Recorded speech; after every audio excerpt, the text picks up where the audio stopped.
The government of Canada is issuing a travel advisory for people traveling to the United States if you happen to be part of the Alphabet Club. Let's look at why.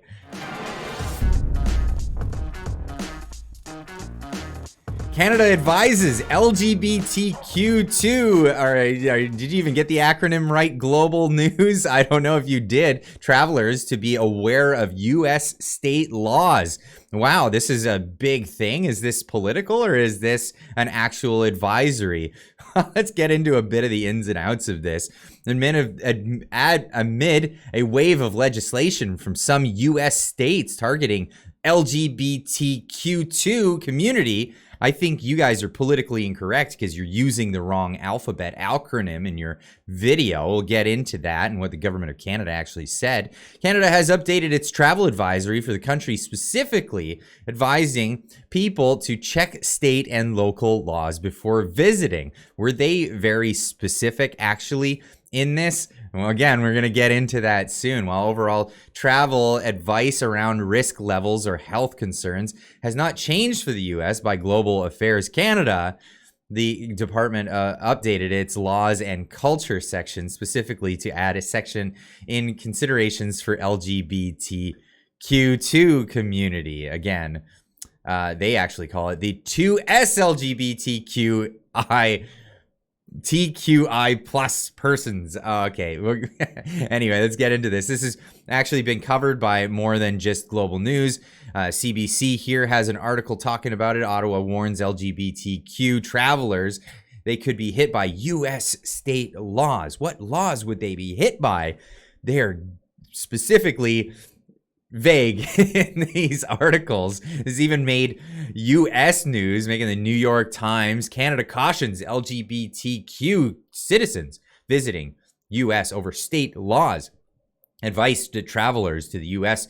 check relevant state and local laws came in response to rules this year restricting transgender care, drag shows, and sports participation. Okay, now you're getting a little more specific. You're getting into the meat of this stuff. Now, Chrystia Freeland was asked about this at a press conference just the other day. And, well, this is her response to this. Why has your government issued the travel advisory for LGBTQ plus people to the United States? And was this something you discussed with President Biden, or your government discussed with President Biden first? So, as someone who has had the real privilege of serving as Canada's foreign minister, I know that our travel advisories are done very professionally. What does that have professionals in the government. Professionals. Whose job is to look carefully around the world and to monitor whether there are particular dangers to particular groups of Canadians. That's their job, and it's the right thing to do. For professionals. When it comes to the United States specifically,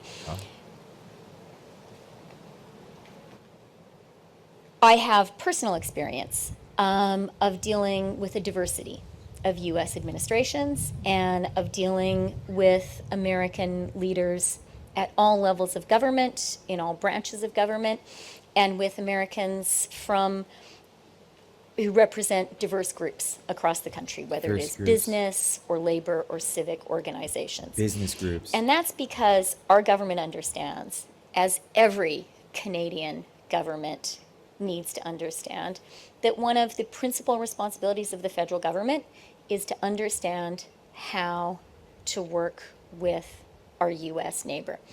I think our government has shown that that's a priority for us, and that we work hard at it, and that we're able to manage that relationship regardless of the choices that the people of the United States make. What? Is that an answer? Even as we work hard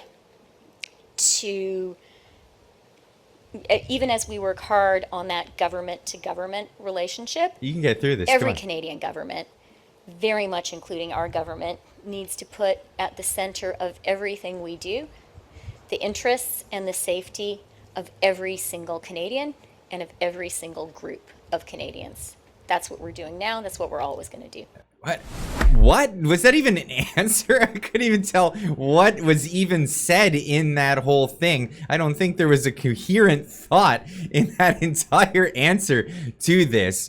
But, you know, hey, you know, all I get from that is that governments have professionals and diverse business groups in America. What that has to do with LGBTQAI plus to spirit or whatever is beyond me. But hey, you take from that what you like and take from this what you like. This is of course, the Clyde Do Something shop, merch shop. You guys asked for it, and well, I delivered. So go on over to the shop, check it out. We've got all kinds of stuff. I even added the Do Not Comply shirt, which has been a real hit this week. So go check that out and get one for yourself. But let's look into this actual law here. Now, if you go to the travel advice advisory destination on the travel.gc.ca website. This is the government website, and they give travel advisories to different destinations around the world.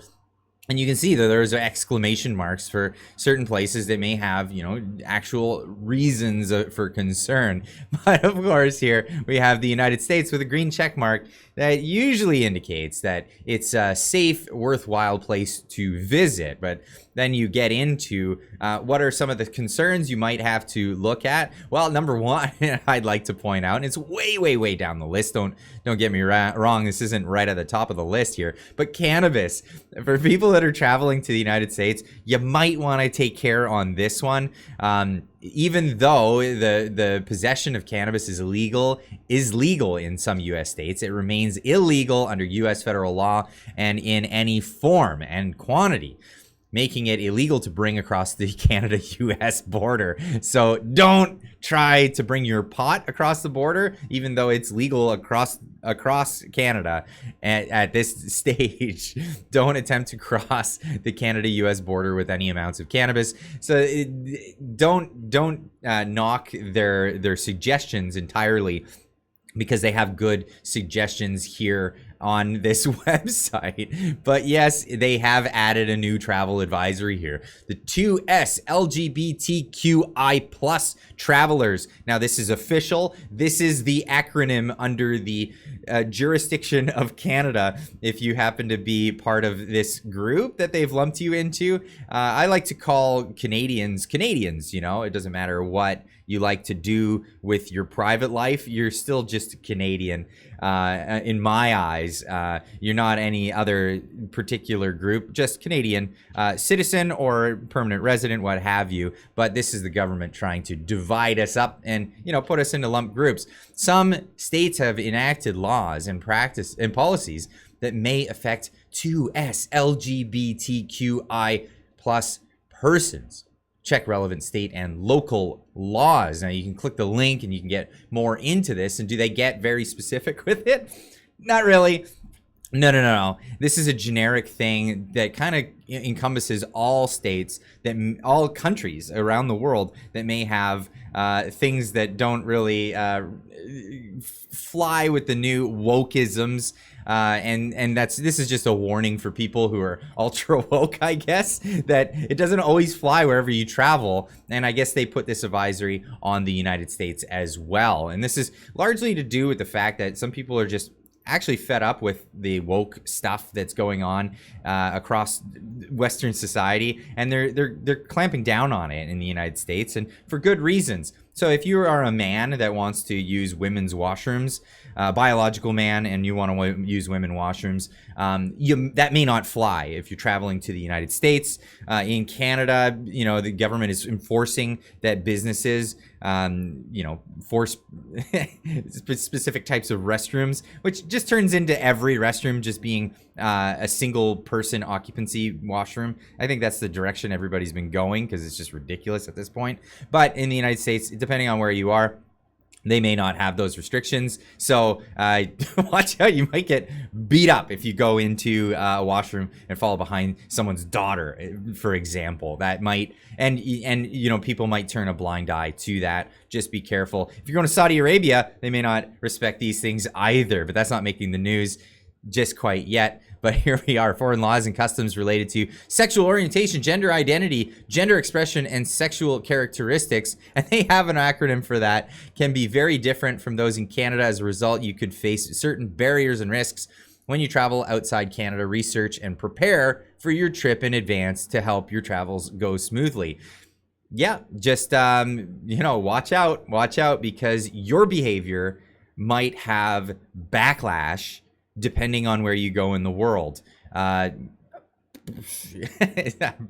Beyond me if people don't realize that. One other thing here is, if your passport indicates X as a gender or marks it, or if it indicates the sex of the bearer should be read as X, indicating that it is an unspecified sex on your passport, you might face entry restrictions into some countries that do not recognize your gender. Now, this isn't specific to the United States, but yeah, let's just say if you've found yourself outside of the parameters of some countries, and whether they see you as male or female, and those are the only options in those countries, you may run into problems if your gender expression is relayed on your passport. So just consider that as you move forward in this, but people are just not having it. And this is the scene in California just a few days ago, as people have been protesting against this whole movement. And it's all about leave our kids alone. And we're actually about to see a big protest in Canada here on the 20th of September across Canada in every major city, where people are going to get out and join together in the 1 million person march to save our children. And that's a thing moving forward. I'll get into that. But here's a lot of scenes happening in the United States, and people are starting to lash back at this whole woke ideology stuff. Yeah, the issue up here about my grandson being in a dress. I mean, I'm trying to see what the issue is about that. Okay, you'll have to talk to Dara. Who's She's the Dara? director. She's down in the other classroom. Is she the one that was in charge of the kids while my I grandson? was, but I can't talk to you. Why? These are not on the form, so we'll have to get Dara up here and see if she will let you. The gall of this woman. Talk to you about it. I mean, first of all, I'm coming down here because we don't do that. The transgender and all that. We don't do that. I understand. I don't need And I don't appreciate you encouraging him to put on no dress for the second day too. I don't appreciate that. And don't think this is going away. I'm going further with this. Okay, you can go down and talk. No, to I'm not Dara. done talking to you. I'm letting you know the next time that you put any kid in a dress, we're gonna make you go viral. Okay, you need to go talk to my director. Because I, as a teacher. No, I mean, you know I got an issue with you about that. I'm not playing with you. I'm sorry that you feel that way. Yeah, I'm sorry that you feel that way. But you should have called me before you made the decision to put my grandson in a dress. Okay, you can speak to Dara. No, I'm speaking to you. Please do not talk to me in that tone with my children. I wouldn't be up here if you wouldn't have put my grandson in no dress. Yeah. Well, do what you gotta Take it do. up with Miss No, Dara. I'm taking it up with you. So, I mean, it's pretty obvious to see that people have been overstepping their boundaries in the Western world entirely. This woman saying that you don't get to take it up with her, a family member being put in a dress against the will of the grandparents here. We see stuff like this making its way into children's books. Pride book featuring men in bondage wear shown to 4-year-olds in preschool. This is just outrageous, the stuff that's going on. And even people in the drag community coming out and saying, why is it that you want this for children? What in the hell has a drag queen ever done to make you have so much respect for them and admire them so much? Other than put on makeup and jump on the floor and writhe around and do sexual things on stage. I have absolutely no idea why you would want that to influence your child. Would you want a stripper or a porn star to influence your child? It makes no sense at all. A drag queen performs in a nightclub for adults. There is a lot of filth that goes on, a lot of sexual stuff that goes on. And backstage, there's a lot of nudity, sex, and drugs. So yeah, this is part of that culture, and we don't want that for our children, and many people are speaking out against that. And this is why the Leave Our Kids Alone Coast to Coast March is starting on is going to be on September 20th. It's look it up, hashtag 1 million for our children, or Leave Our Kids Alone. You'll find this all over social media. This is Blueprint for Canada, a great organization that is moving towards changing the faculties and all of that behind the school boards.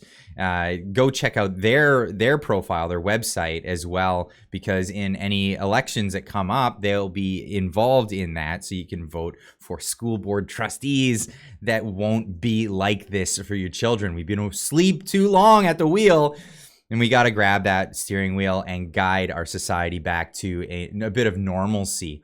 Here we have it from Blueprint for Canada. The Leave Our Kids Alone Million March for Children is growing quickly. More protests being added daily. Parents will defend their children. Find a protest location near you, and there's a link here. I'll leave the link in the description down below so you can go check it out for yourself. Get involved. Take the day off. Pull your kids out of school on that day and go celebrate with a bunch of Canadians that have our kids' minds at heart, and family orientation is as their main interest. Anyway, I'd love for you all to leave a comment in the comment section down below. Let me know what you think about this whole scenario. The travel advisory to going to the United States for, a small group of people that may just be inconvenienced when having to use a toilet in the United States is resources are being wasted on making a travel advisory and the nonsensical words of the Deputy Prime Minister of Canada, Chrystia Freeland. Anyway, leave a comment in the comment section down below. Let me know what you think, and we'll see you in the next one. Keep on trucking.